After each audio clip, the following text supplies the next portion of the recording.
Hello everyone, welcome back to Social Nerd. I'm back with yet another tutorial video, and in today's video I'll be showing you how you can delete message from both sides on Instagram. Before starting the tutorial, I'd like to let you know about Instagram app.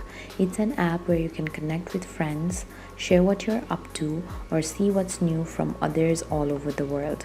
Now open up Instagram app on your phone. After you open up the app, be sure that you're logged into your account.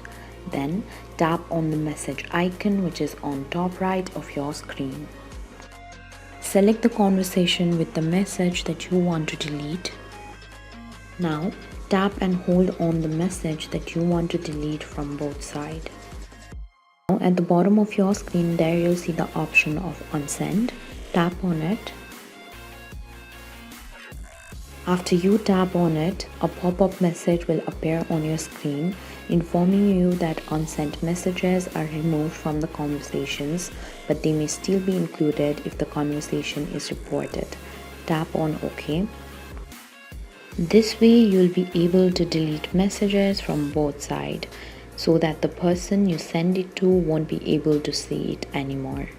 Thank you for watching. If you like this video, please hit the like button. If you want to see more tutorial videos, hit the subscribe button. And if you have something to say, please leave a comment.